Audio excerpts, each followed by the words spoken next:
Hello there, and welcome to another episode of It's All Been Trek Before. In this episode, the gang reviews The Man Trap, the first televised episode of Star Trek. And this one is one where McCoy has a love interest. And of course, things go from there. It's called The Man Trap. There's a trap. There's a man involved. So listen to what the gang thinks about it. Also, while you're listening to things, why don't you go listen to the one that started it all, the It's All Been Done Radio Hour. Serialized episodes, and now being performed live every month at Mad Lab Theater.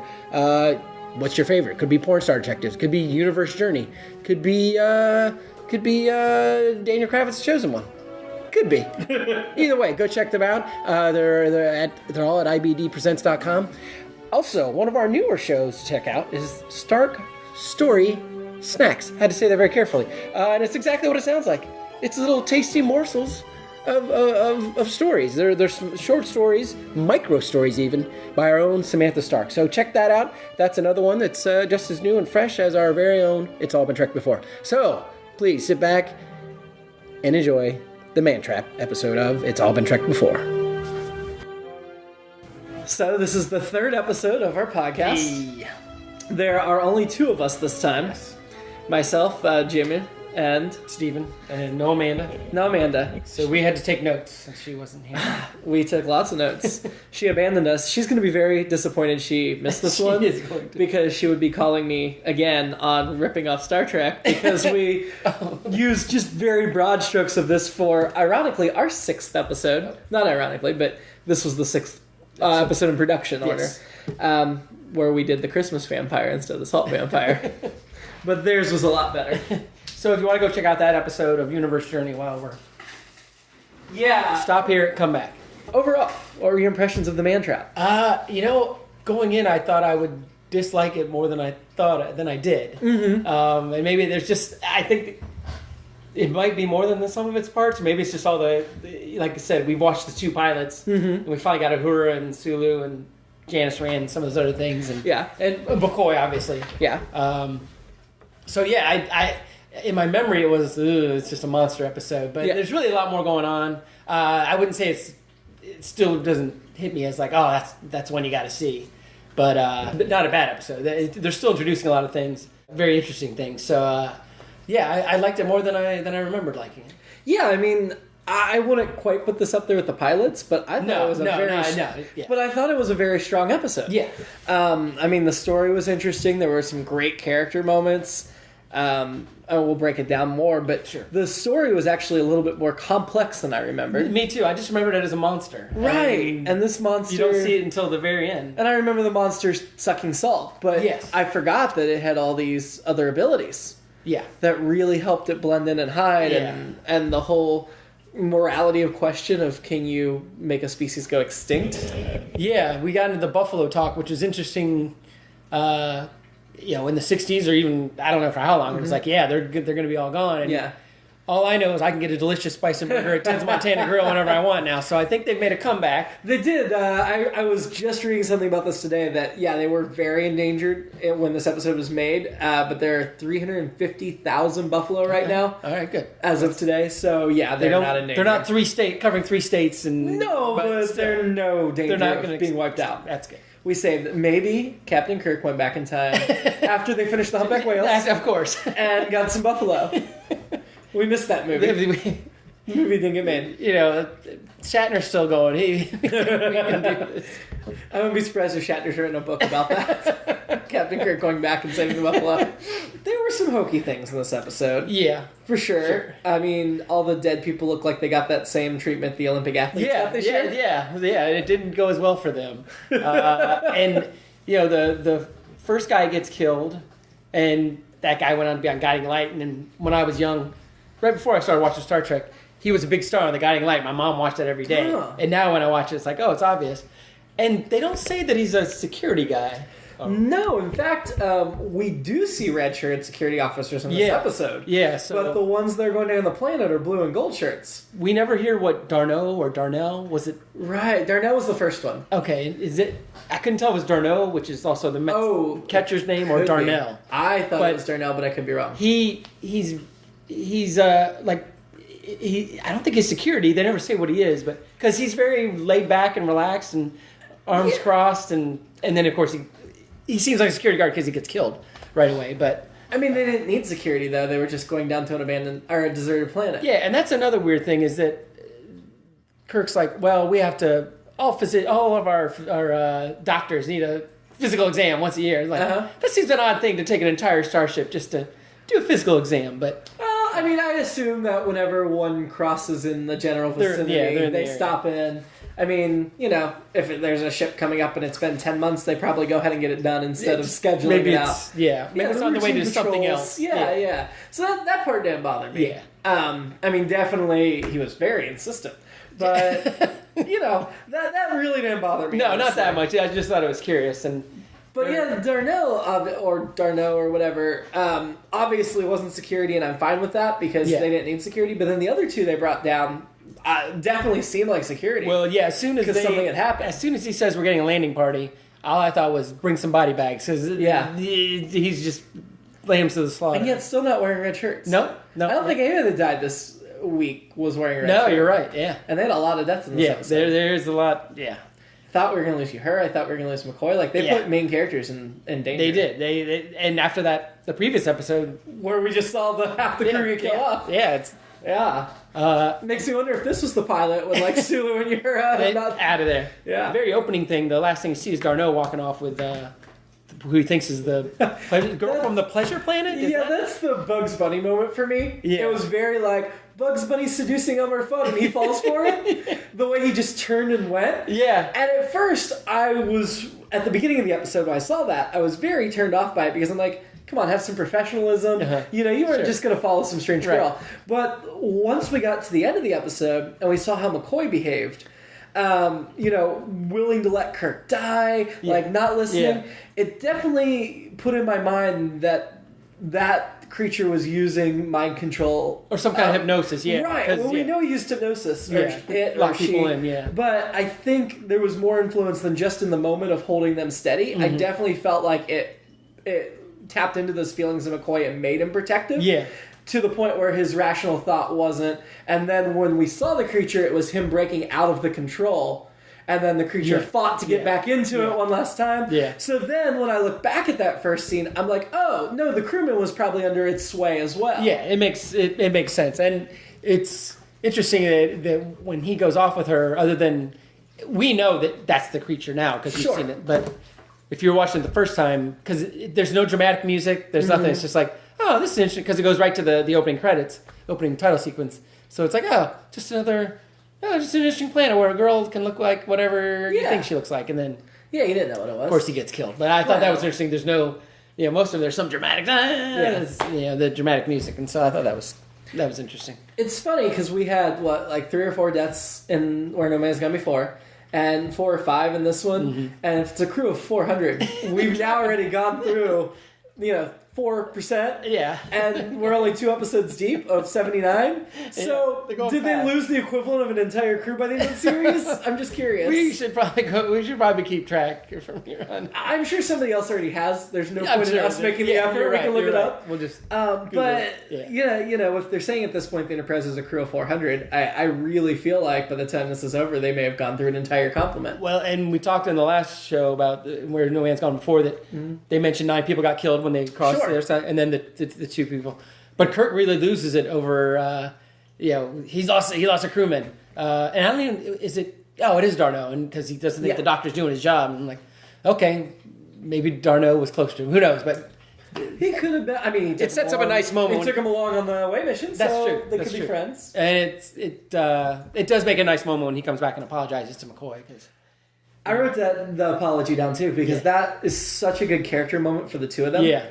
I mean, you can see that we don't know how much time has passed between Where No Man's Gone Before and this, right? But it's very clear to me that enough time has passed. They've established this bond. Yeah, and it makes me think back to the first Star Trek reboot when those guys actually met it, and it makes you think that they had a history before Bones got in the Enterprise, and it's cool. You can feel it in that moment, and I think credit for that goes to the actors and DeForest Kelly also. Oh yeah, but this is the first episode we got to see DeForest Kelly, and he hit it out of the park. Yeah, and he in my memory, it seems like his his love interest episodes are just generally sadder in general. They're just And they don't have very many. no, exactly. But they're just it just seems sadder. And because Kirk's always with the women, and Spock is Spock and his thing, but McCoy just seems like he got dealt a bad hand somewhere along the line. Well, if you remember his backstory, he's divorced. Yeah. Oh, yeah. So he lost that woman too. Yeah, that's right.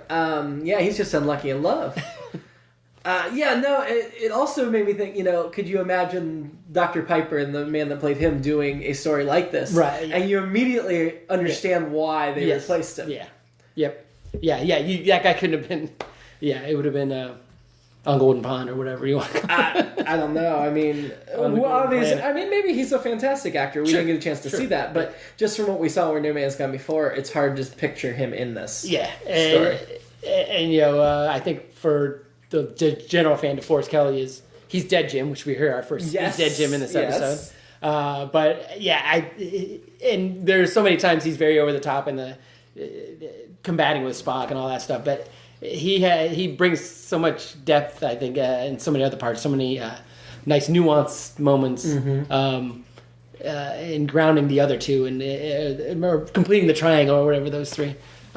So immediately you realize how crucial he is right away into the series. Well, to Kirk anyway. We don't get the McCoy-Spock relationship in this episode, though there's a slight hint where Spock suspects McCoy, and I got that's why he was going with him. Because he was feeling something was wrong. But that could have been any crewman. I feel it wasn't because Spock knew McCoy. Right. I felt just Spock's observant. Started with a hooer at the helm, which was interesting. Yeah, the little flirty scene with Spock. I mean, I've always felt like there was almost something between them that they should have played with, which the new movie did. But, that was... It almost was a little bit too flirty for me. Yeah, it was... But she was coming on a little strong. Yeah, and then it's like, okay, did she just get on the ship? Because the conversation felt like... And then they get into it later when they think Kirk might be dead, which is obviously just to further establish that Spock's... Yeah, but okay, now that part I am by. It was a little tough. Okay, so there's a crewman dead. Sure, they could report it like that. But if the captain's dead, you're going to report that captain's dead. Yeah. You're not going to report one crewman's dead. Right, yeah. So that's why I didn't buy that. I agree, yeah. And I thought at first, because I think Kirk said 3 to beam up, and he didn't mention, one of them's dead or whatever. And I felt like in Gone Before he mentioned that. But there was a little inconsistency there, I think. You can't expect him to beam up the same every time. Did you notice when they were down the planet that the professor, when he had the phaser pistol, it was the phaser pistol from The Cage and Where No Man's Gone Before? Oh. Because this episode was the first time we saw the props we're used to. The phasers we're used to, the communicators we're used to. Yep. But I was like, they're reusing the Cage phaser. But to me, that made perfect sense because he's been here for 5 years. He probably has an older model. You're right. That makes sense. And so I was like, that's totally fits in continuity. It makes total sense. And another thing, and I guess this makes sense really in the sense of, it seems like a lot of the planets they go to are very lonely. Yeah. It's 2 or 3 people. But I guess if it's Strange New Worlds, new civilization, it makes sense that not every planet's going to be Earth-like with a bunch of people crawling all over it. And, Where No Man's Gone Before planet was a mining planet. They're not going to try to settle that. Yeah. They're just mining it for the dilithium. Yeah. Or they called it lithium. But we knew it's still dilithium. Right. This planet... It was the ruins of an ancient civilization, and they were just there to dig it up. Although it was a little strange to me, there was nobody else in their party to dig up the ruins. Yeah. That is odd. It was a very small party, and weird that they never told anybody else about the last of the bison or buffalo, whatever. The salt vampire, whatever you want to call them. Well, at most, they probably had one other ship come by in that time. But that professor's more dispassionate than Spock if that thing can kill his wife, and then he's just like, I'm going to study it and learn from it. Yeah, I think he was an odd fellow to begin with, but... Yeah, I bought his character. Yeah. I didn't think it was weird that he didn't care about his wife. No. I just thought, whoa, you're cold, dude. Yeah. He did talk a little bit like a theatrical actor versus in television. Which I know we get some of this because at this point, a lot of theater people were crossing over. Yeah. And at one point I thought he changed his voice, and then they said, well, we've been stunned. Yeah. So I didn't realize he was changing his voice because he had been hit by the stun or whatever. But Yeah, I almost was like, shouldn't I be stunned a little bit longer? But then I was like, there were different settings, they were adjusting, and Kirk really didn't think he was a threat, so he probably lightest stun setting possible. Yeah. But that guy was good. He was very good. I enjoyed him. I wouldn't say very good. I don't know why I jumped on that so quickly. He was good. He fit the purpose. He did. He was probably my least favorite speaking character in the episode, though. Yeah. Like, he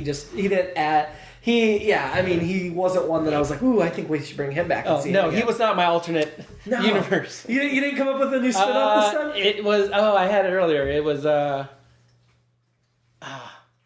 I didn't write it down. I'll have to come back to it. But I think this one deserved a web series. Sulu's Plant Corner, where every week he talks about a new and interesting plant. Yeah, and the plant that was Little Show Before Us. That's exactly what I thought of at first. And I forgot how cheesy. But it was such an obvious glove. It's like such an obvious glove. There was no way to get some strings and have some other non-hand looking thing come up. It struck me in both this episode and in Where No Man's Gone Before that Dr. Seuss probably invented all these plants because they look like Dr. Seuss plants. Yeah, they do. Oh, okay. So I remember the alternate series. Yeah. It would be so the creature beams up in the guise of green or whatever. Sure.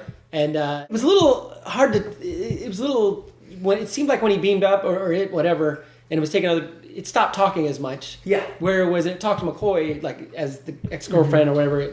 It could read enough to get into it. So in my mind, it just ends up, it beams up, and then it just decides it doesn't really want to, it gets enough salt, it doesn't have to kill everyone, and it gets involved in relationships with all of them. And so when there were two Peter Brady's or whatever, it has to keep going around and coming up with different lies. So it's more of a comedy. Where and it's not a killing salt vampire. So that was my alternate episode. This episode was the salt vampire is everybody's boyfriend, girlfriend, or whatever, love interest, and has to try and keep it up with now only 470 crew members. Sure. It keeps killing some of them. Right. And maybe it just ends up killing the ones it's not as interested in. So little by little, it's not as busy. And then we're just left with Kirk. Yeah. But that reminds me of one of the odd moments in the episode is when Uhura, when it shapeshifts to Uhura. Mm-hmm. And I guess it makes sense that Uhura would think of a black guy, but at first it's like, of course it has to be a black guy.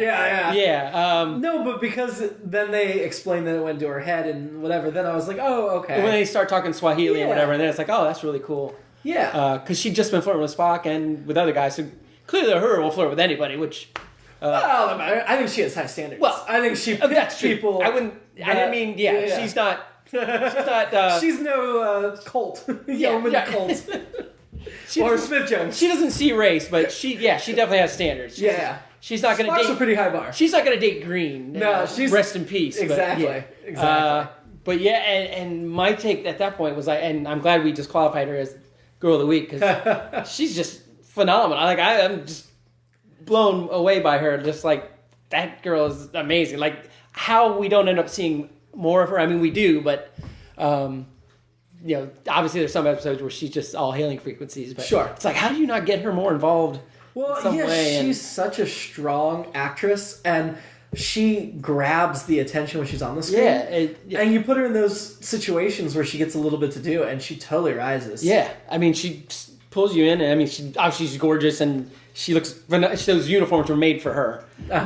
She looks phenomenal in them, and so it's just that's the alternate series in my head. Is there's a lot more of her, and obviously for her and a lot of fans too. But let's follow her below decks instead of whatever. Yeah, exactly. Yeah, because when she goes through there and she's talking with everyone and flirting and talking to the Swahili guys, the things she does there are great. It's and then that's it for the episode. You don't really see her other than a couple little mentions on. She's on the bridge, a couple lines. And it's you just want to have her figure things out and and give her an episode. So I mean, I think if she had been in one of the later Star Treks, they would have given her a lot more development. Yeah, absolutely. But it's still cool that the first time we see her, she's not just sitting on the bridge saying hailing frequencies open. Exactly, yeah. She's she's very involved. Yeah, navigating the ship and everything. Yeah. Now, it was funny that she made that line or said that thing to Spock about I'm sick of frequencies, and I guess that was because even 6 episodes in, the actress was getting sick of saying that line, and so they put it in the makes episode. sense. But at the same time, it's like, well, no, she does have to say that a lot.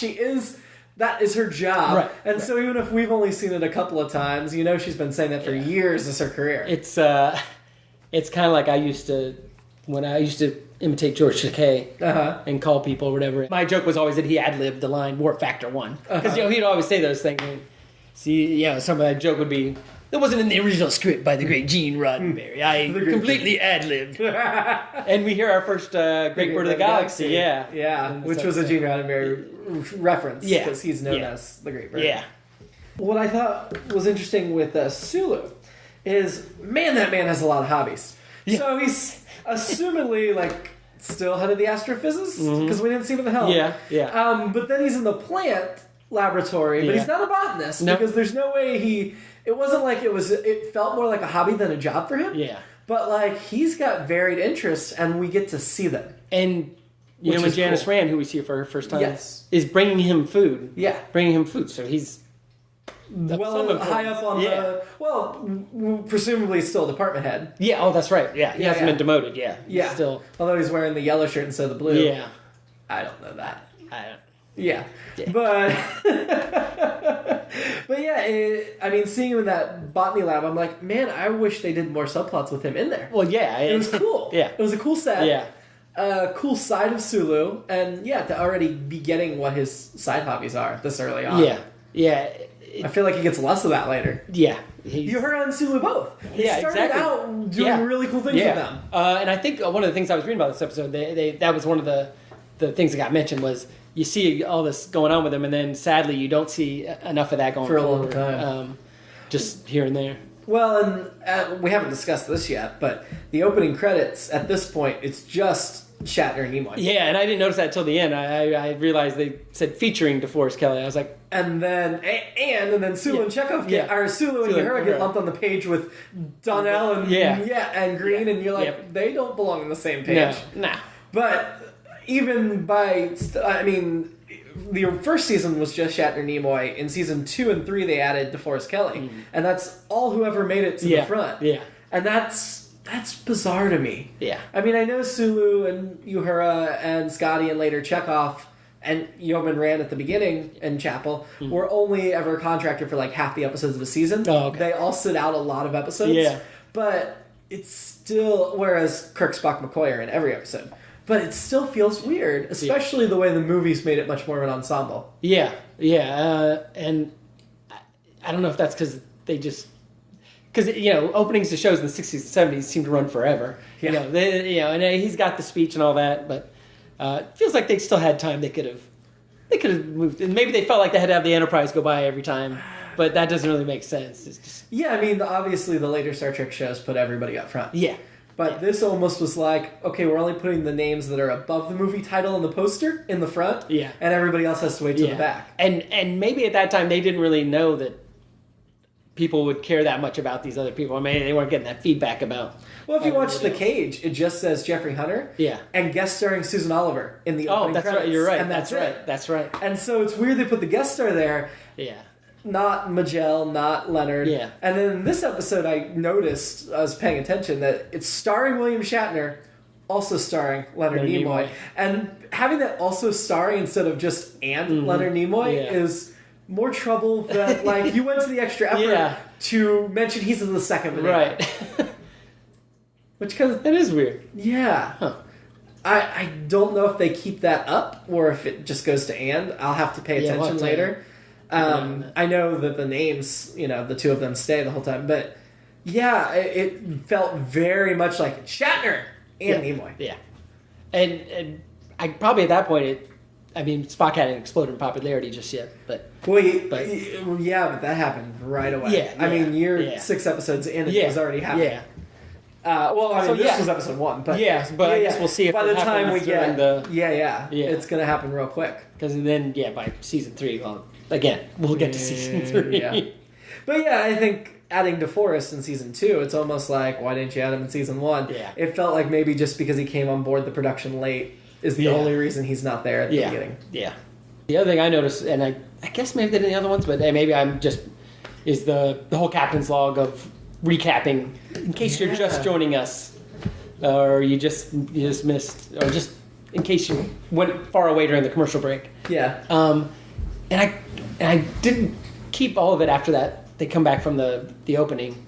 But it felt like he was already explaining that they saw a different person. He did. Before they had actually... Right, he's like, we didn't realize at the time. Yeah. And that was weird to me. Yeah. He doesn't keep that up, does he? No. I don't think so. I don't think so, yeah. So it's like, yeah, that was weird. It was like, it felt like it was extra exposition for the audience. Yes. But... the audience, again, I feel like that may be a network note that the network's like, you need to make this more blatantly clear. Yes. When we're sitting there going, we understand. Yeah. We don't need that. Yeah. Make our Star Trek smart. Yes. We like it smart. We're going to watch it. And I was also thinking in this episode, a lot of these things we're talking about are things that, it's that same thing of like, when they made this 50 years ago, they didn't know that people were going to watch it. Oh, God, no. Break it down the way we are. God, no. They were... I mean, if you've read anything about the making of the series, this was kind of a messy production, to put it lightly. Yes. And at this point, they're like all exhausted just trying to eke out that last scene and get that on the air. Mm-hmm. They were not spending the time to... Yeah.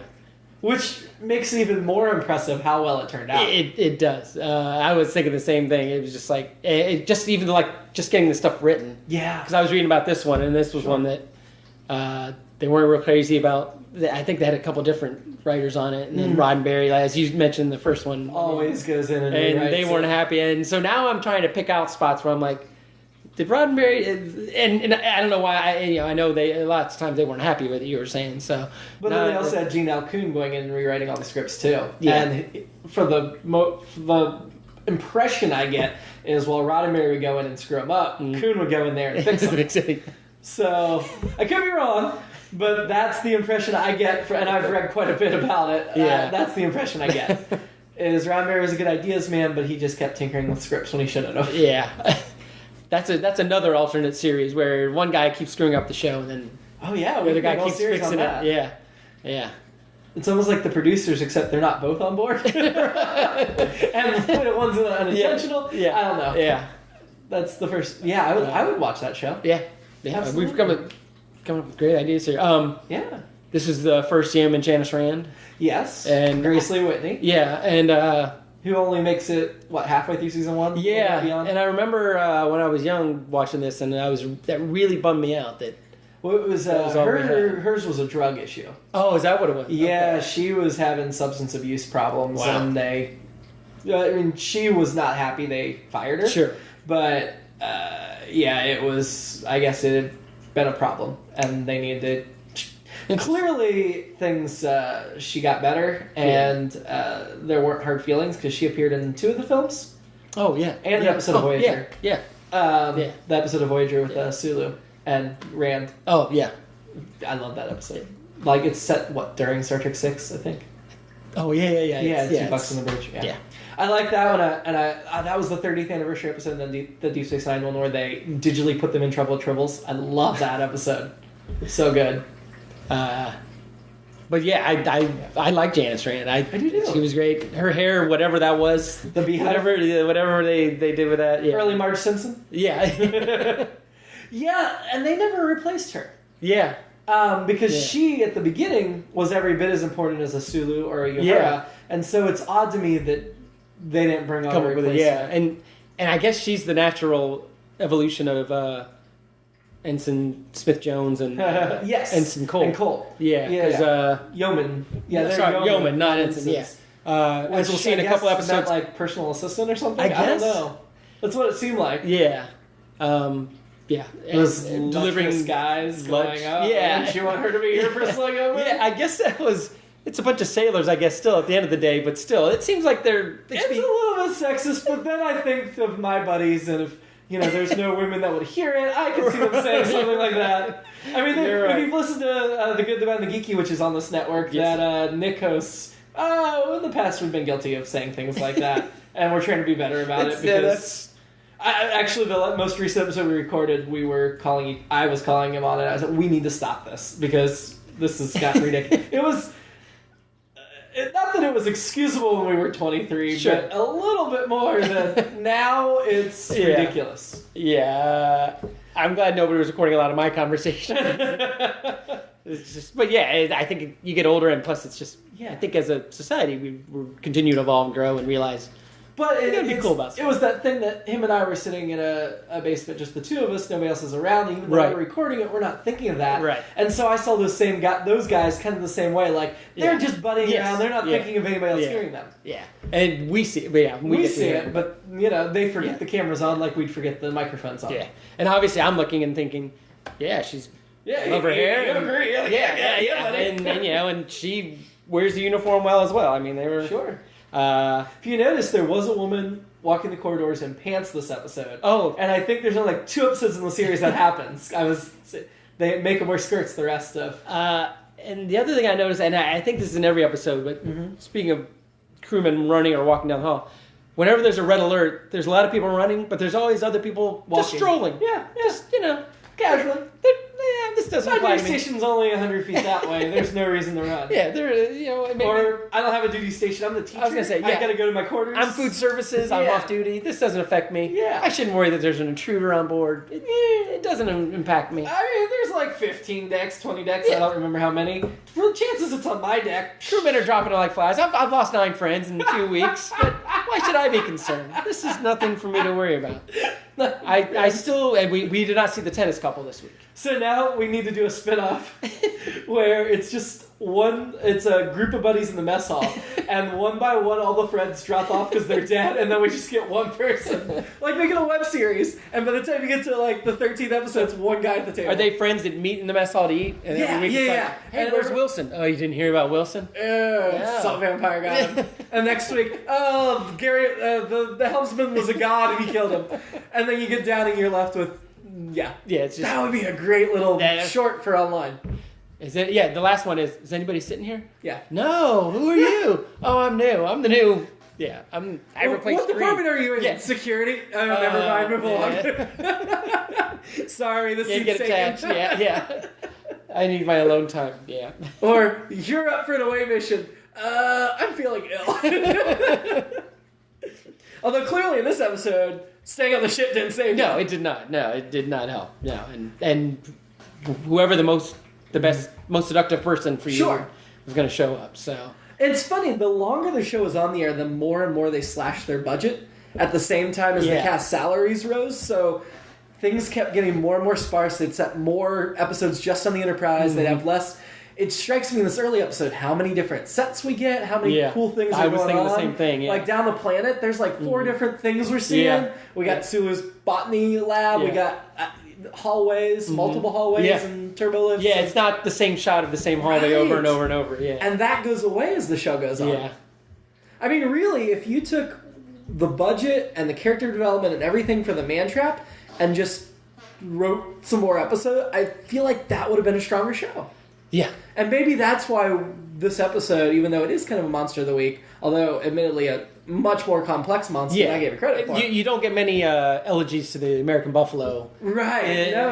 Definitely not on Lost in Space when they're monster of the week, that's for sure. But maybe that's why this episode is still, seems so solid, is because of all the other elements that were there that get taken away later. Yeah. Like I said, in my mind, all I saw was that shot of the monster at the end. Yeah, but that's all you remember. There is so much more going on now. With the sucker fingers. Yeah, exactly. Half octopus, half abominable snowman? Yeah, it's... With a fish face? It does feel like it's a monster that came over from the Lost in Space set, or one of those other Irwin Allen dumb shows from around that same era. No, it wasn't. They had their own custom creature creator. It was a company they contracted with at the beginning that had to build all their monsters. And they built the Gorn, built a lot of the different ones. But then was also supposed to do Spock ears and really could not get the ears right. Oh, build a monster! But could not. They ended up having to do the ears themselves because they could not get the ears right. You get to see Spock's green blood. We do, which Roddenberry hated and wanted them to take away. Yeah, he did not approve of that. Oh, really?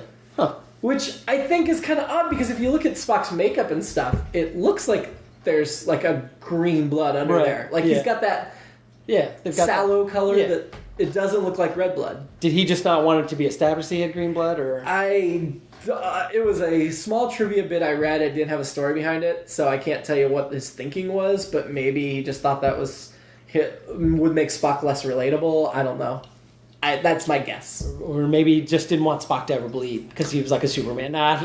Or it wasn't his idea. And yeah. he wanted it to be purple. That's very possible, and too. he got overruled. Yeah, you never know. But no, the green blood was... do you like his cool Band-Aid on his forehead? Yeah. It's like, that's a futuristic Band-Aid. Yes. But we still haven't got better than Band-Aid. So, futuristic medicine. Yeah. We got to talk about it. McCoy tastes the salt? Yeah, that's the doctor. Scanning it? That was funny because he's like, yeah, sure, I'll try it. Yep, I'm a doctor. It's salt. Okay, so I understand that McCoy is one of those people that like lives in the past a bit, goes a little old fashioned compared to the rest of the crew. But you've got a substance some guy you don't trust hands you, and you just stick it in your mouth instead of... You've got medical instruments right there you can scan it with. Yeah, he was like he was a royal taster, and that was part of his job requirement. And they don't really play it for laughs. I laughed, and you and I laughed at absolutely. it. But they don't play it for laughs. No. They're just like... That seems a reasonable thing to do. Okay, good to know. Glad I got the doctor's opinion. I'll believe it's salt. Right. End of discussion. Yeah. That was ridiculous. It was very odd. And if they still had that salt left, why were they doing that to the creatures? Why was it going around killing people? Because, like, you saw Kirk had, like, 4 or 5 little tiny pellets, and it went crazy at the end. Yeah. So there were more than that in that bottle, and... And I don't know, I know there's, whatever, they say that how much salt's in it, but can it go down to 20 tablets? I don't know how much salt I don't know. I don't know if the salt in my body would make up a salt. Like, I don't think so. Yeah, I'm not sure. We have to research it, but I still feel like better what was in that bottle than Lieutenant Green. Yeah. I mean, they're trying to sell the creature as not murdering unless it has to. It didn't have to. It still had salt left. Yeah. It had a problem at this point. Yeah, when it was on the ship, there was the salt shaker. We saw it. Still didn't have to kill anybody. Yeah. Oh, that's right. Yeah, it could just... salt.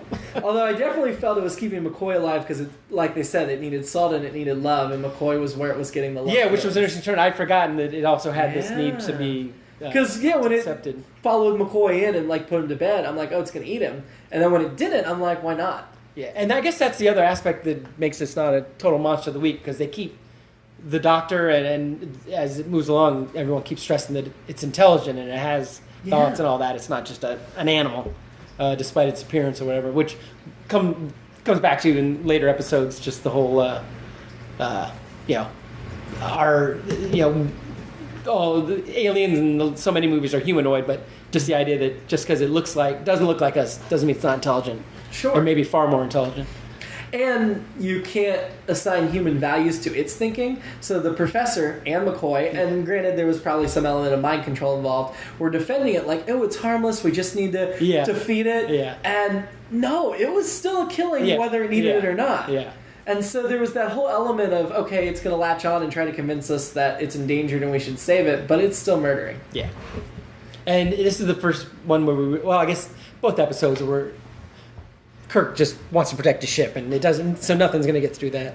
Well, I mean, yeah, and honestly, if that monster was truly peaceful, all it had to do was say, hey, I need salt to live, and they would have been like, here's salt. Yeah. You don't have to kill anybody. We could have, And I think Kirk would have even forgiven that first death or two, because we've seen Kirk just like, okay. And it wasn't like it could talk, obviously. It could say whatever you wanted to hear or thought you wanted to hear. So I didn't just ask for salt. That's where I love that, because that is showing you this is an alien brain. It doesn't think the way we think. Yes. And while we're saying, well, of course, that would make sense to that alien, that never occurred to it. Yes. Which, again, adds to the complexity of the character. Yeah. And that's why I thought this episode was strong. Yeah, it was, like I said, I expected just a a and I forgot there was a lot more going on, and this was not a season 3 episode. No, absolutely not. No, if you think it was, you remember it that way, go back and watch it, because it's and you it's not just Kirk and Spock the whole episode either, right? And stuff like which later Sulu, getting back to just one more thing on the medicine. I should have mentioned the last one, but they have the thing that I think will be a big advance for medicine. So to go back to Where No Man Has Gone Before, when they're trying to subdue Gary Mitchell or put him under. Yeah. Instead of having to shoot him up with a needle, they have that shh. Yeah, the hypospray. Yeah. And if they had compressed air. Yeah. And maybe they do have that now. They do. Oh, do they? Okay. All right. It's not in common use, and it's not as painless as Star Trek 1. All right. But so that would be the next advance. they are. painless. Yeah. They've already got stuff like that. All right. And that's the question that's really interesting to get into is how much of this was natural evolution of what we were already creating and would have been created either way, and how much of it is people that grew up on Star Trek just wanting to invent the things That's they a great saw. Yeah, exactly. Yeah. And we That's know another for a one. fact that a lot of it is people that grew up and wanted to invent it. Yeah. Like the diagnostic bed, which I think we saw in both these episodes. Right. And they've got any hospital you go into, it's pretty much. Yeah, and so it leaves you wondering what technology would look like without Star Trek, and for people that doubt its influence on society, watch this. Yeah. I mean, there's a reason flip cell phones had a brief period in the era because people were just copying this. Yep. Yeah. Yeah, and there's a reason recliners got bigger and looked like the captain's chair. Yes. That's a reason for that as and well. even the transporters in development now, which is the one thing Roddenberry was like, there's no scientific basis for this. I just can't afford to show the ship land, so we're just going to toss it in. Oh, that's right. But now they're beaming like an apple from one side of the building to another. Yeah, and I always said that I thought that'd be the next big, huge jump in mankind. It's in development and it's moved forward. Like I remember reading 10 years ago, they beamed an atom from one side of the room, and now they beam an apple from across the building. Yeah. But then, of course, we get into the things that later Star Trek deal with, like are you essentially killing the person and then it's a new version? Them? Yeah. And so obviously there's a long way to go before we can beam to Paris for the weekend. Yeah, and I don't know that I don't know when I'd be ready. I'd be like McCoy. I don't know if I want to get in it. Well, you don't want to be the first one through. No, I'm just saying. You don't want to be. You probably don't want to be in the first 10 years till you see what the long-term effects of. You don't want to end up like the creature and the enemy within the dog or whatever that comes up. But, somebody like us, I feel like it's kind of like cell phones in that if you worried about the radiation and stuff, which a lot of people did and now have kind of stopped worrying about, the business people that are using them and on the phone all the time would be the ones that get all that cancer first. Yeah. And so transporter, there's a lot of people that travel from work a lot. So, we just use it occasionally once it's tested safe. That's right. I'm not worried about it because somebody else is going to get sick first. That's right. That's right. You go on ahead. You just don't want to be that first daily user. No. You no need to be a pioneer there. Yeah. You're right. Yeah. Let's see what the 5-10 year results look like. I heard That's the when same we thing about start LASIK. As soon as they get that transport up and running, I say that's when we start the real tourism on the moon. Oh, yeah. Yeah. I'm still mad we don't yet have a hotel on the moon. I really am. That's one of those things. I thought it would have happened by now. Yeah. And people want to go to the moon still. I know. How can this not happen? Well, I think part of it's government cutting funding on research and development and things. But now these private agencies are finally... They're starting to, get things. I still think we'll live to see a hotel on the moon and tourism up there, but it annoys me it hasn't happened yet. Or even in orbit. Right. The space station or whatever. Yeah. Yeah. I think Sally Kellerman retains my Trek girl. Because of her, like we said, she's her own thing.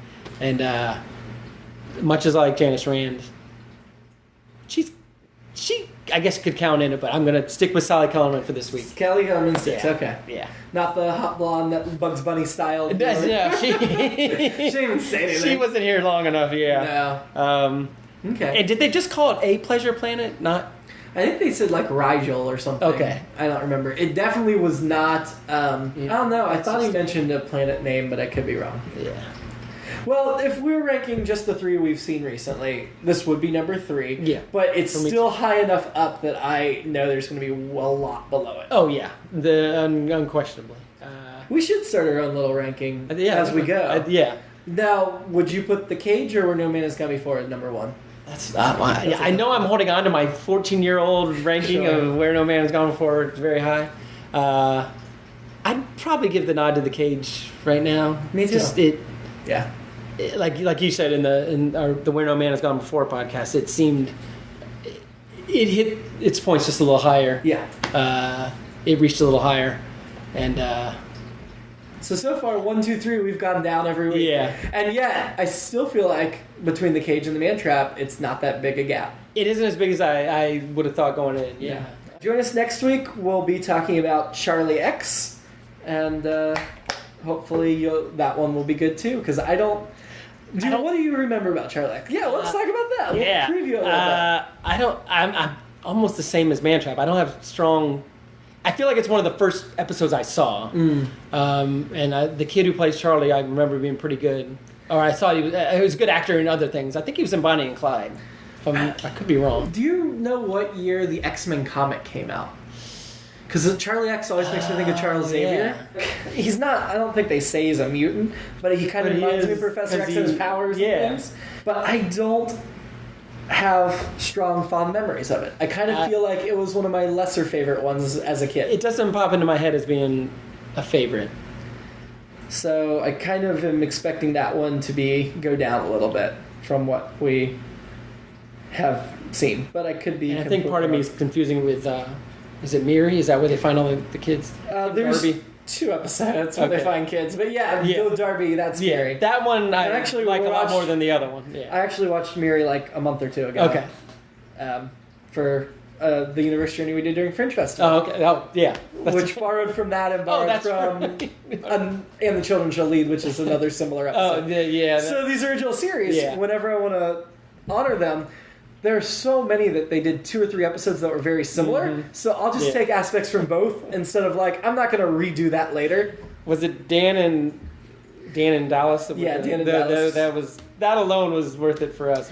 So X-Men #1 was published in September 1963. Oh, okay. So it predates Charlie X. So either it's coincidence or Gene Roddenberry or somebody familiar with the show was paying tribute to X-Men. We'll research between now and then and see if we can find anything. Maybe. Don't promise. Fair point. Fair point. But I think we should try to. Yeah. Or, I was going to say write in and tell us, but we will have long recorded that episode before this one goes up. Yes, this is true.